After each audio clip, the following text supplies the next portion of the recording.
Hi, I'm Steve Younis. Welcome to the Speeding Bulletin, your Superman news video recapping the events of the week, June 5th to June 11th, 2015.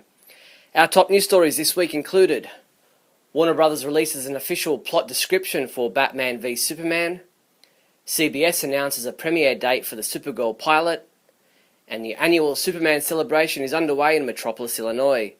Let's check out these news stories and more in this week's Speeding Bulletin.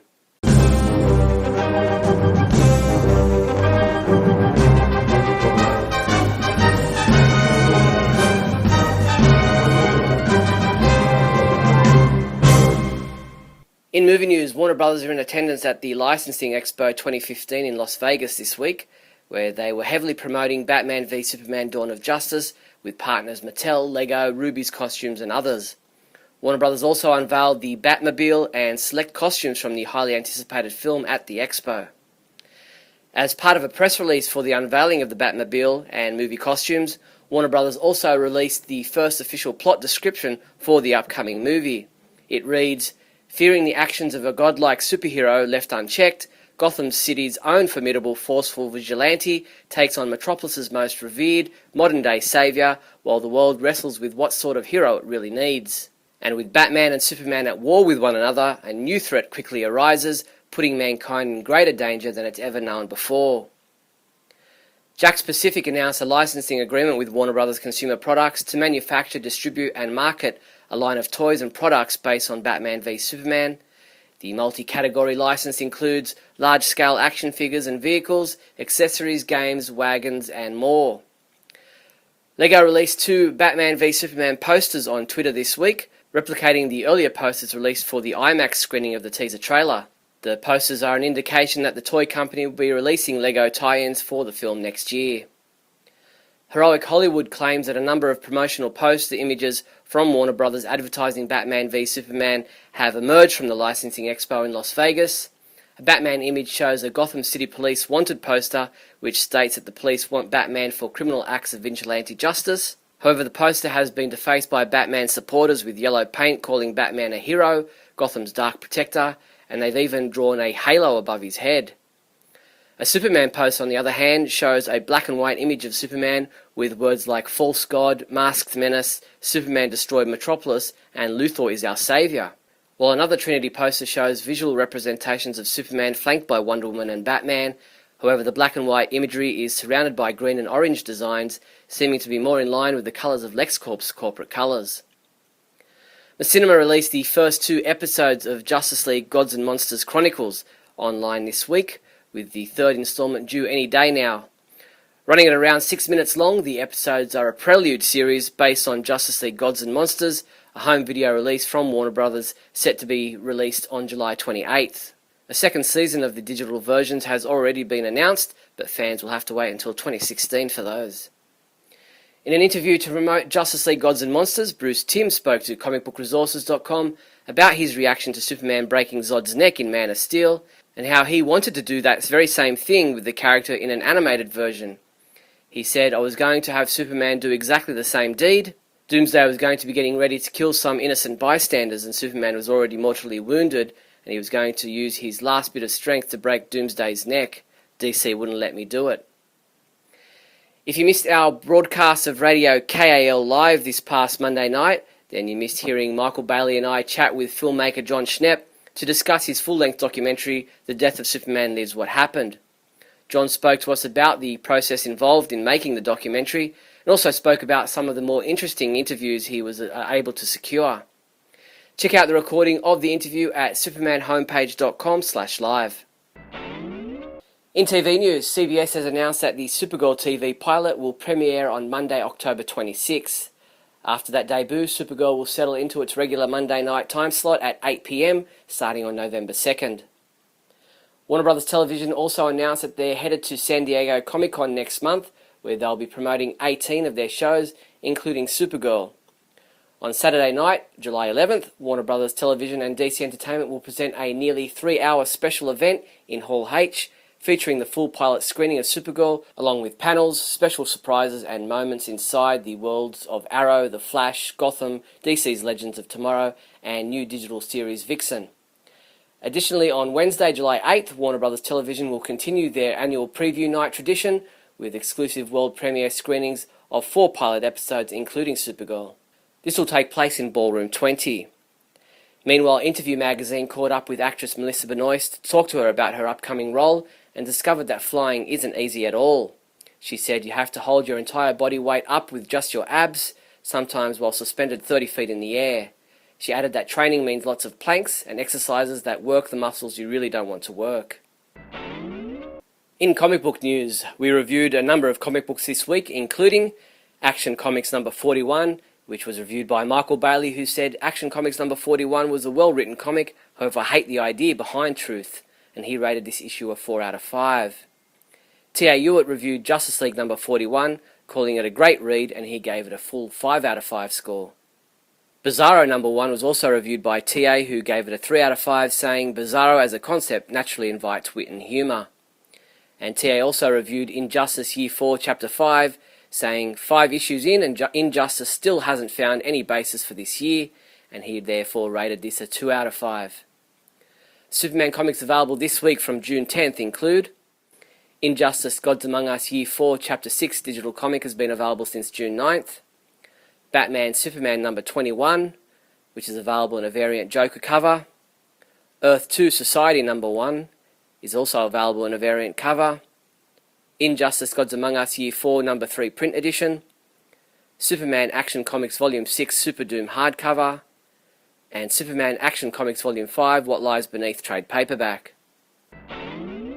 While Lois and Clark aren't exactly the best of friends in the current comic books, she has been a pivotal part of the Superman lore since day one.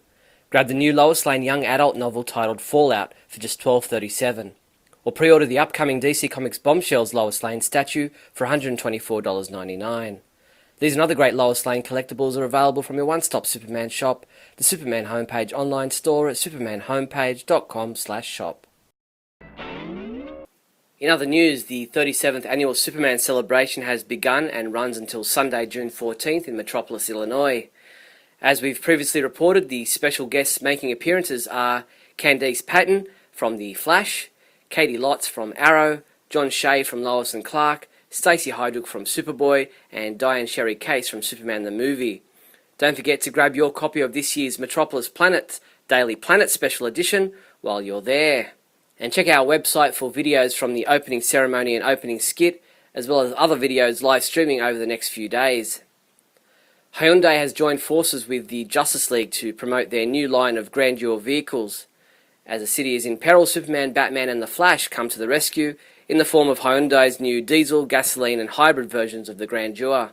The TV commercial debuted last week in South Korea to promote the new Grandeur, also known as the Azera in some markets. Fans attending Comic-Con might like to celebrate 60 years of the world's favourite canine, Krypto the Superdog. Based on the classic Superboy and Krypto model kit from 1965, this Krypto the Superdog figure is made of precision-cast styrene and features professional assembly and highly detailed paint application and measures 5 inches tall. There will be 200 available each day of the San Diego Comic-Con, limited to 1,000 pieces.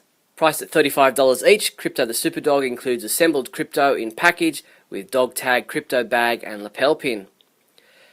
Kevin Anthony Ryan, a playwright and actor, is producing a play about the life and death of Adventures of Superman actor George Reeves. Titled The Stations of George Reeves' Cross, the play will be performed at the Warwick Community Centre in New York across July 24th to 26th. Ryan is looking to cast 10 actors in various roles and says there will be marked differences between his play and the story told in the 2006 film Hollywoodland. For information about the play or to audition, email Ryan at kevinanthonyryan@aol.com.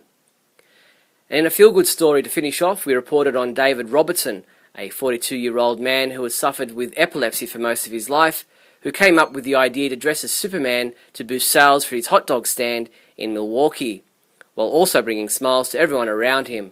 Enjoy doing that. Makes people laugh. Yo, this Superman. There are times I hear people walking down the street there, people look at me, and they can be in the worst of moods. You guys hungry? Yeah. Okay. You guys, Superman. They're like, and they start laughing. And that's all the news there was for the week June 5th to June 11th. I'm Steve Younis from SupermanHomepage.com. Great Scott. Great Scott. Great Scott.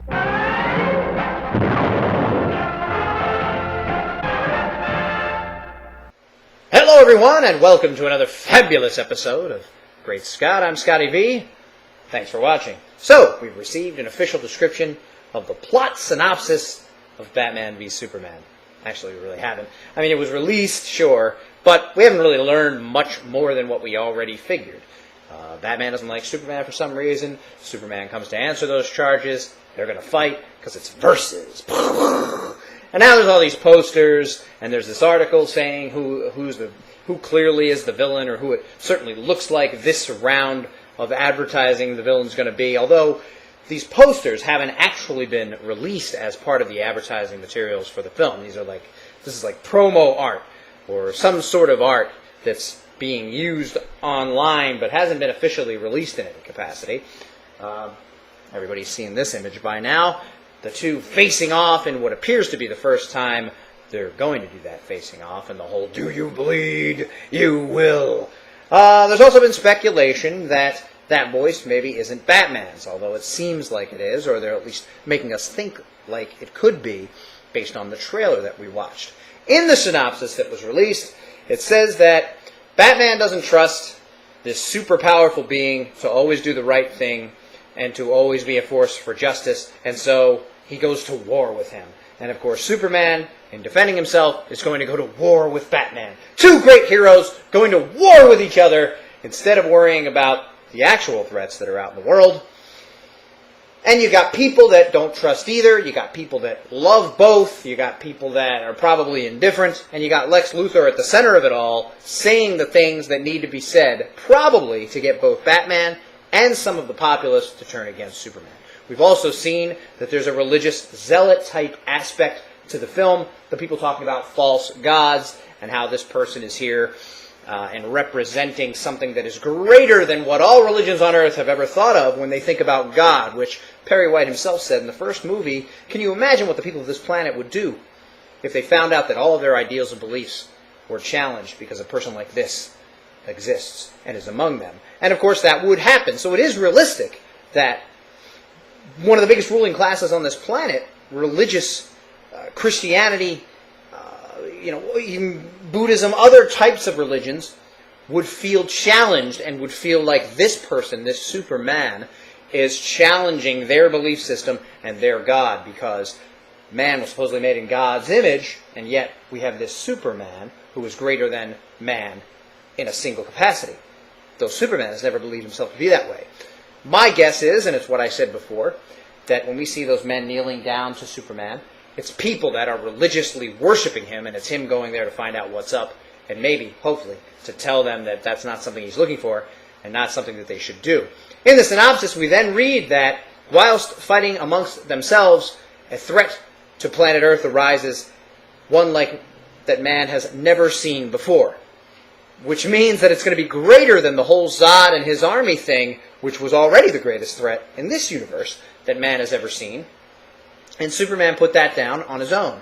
Yes, there was some damage. Yes, there was some destruction. And maybe these people, and even Batman, think to blame Superman for that. Fans have, in real life, to the movie, have said Superman is careless, Superman is reckless, Superman is responsible for the damage. Even though that seems like an entirely different movie than what I saw, the citizens of the planet might very well see it that way, because he was one of the warring factions of super strong people that, in their fight, damaged some of the planet, some of the city, although most of the damage was caused by the World Engine and Zod. Now, speculation before was that Zod's body was somehow going to be turned into Doomsday, and that would be very different than what Doomsday actually was in the comics, but it is interesting to see that a threat unlike the world has ever seen arises, and then the two must combine forces, I guess, to go against it. Is that threat just Lex Luthor? Is that threat Lex Luthor and some sort of doomsday machine or doomsday person, or some sort of arranged DNA of a dead body that turns into something that is more threatening than Zod himself and Zod and his army? Or is it something entirely different that we haven't really seen yet? It's interesting to hear. if it's Doomsday, it's a lot earlier than I would expect, a lot earlier than I would like, and it's Doomsday in a different capacity than what we would be used to seeing, because I can't imagine that they would kill off Superman in this movie, although that might then convince people, the ones who are against him, or the ones who do think he's dangerous, that he really is here to protect us. I'm excited! I mean, I hope they don't destroy either character by making them the villain. But anybody can be portrayed in a villainous light by the people who want to portray him that way. And certainly the religious right, certainly a Lex Luthor, in certain instances, in certain sects, not everybody, might be able to do that based on their belief system being challenged, and also Lex feeling like humanity itself is being challenged as the ruler of the planet, and therefore he himself as the ruler he wants to be. Thanks everybody for watching, and remember, always look up in the sky. Flash! Bum, bum, bum, bum. Ah! What do I want to sing today? Savior of the universe! Bum, bum, bum, bum, bum, bum, bum, bum, bum, bum.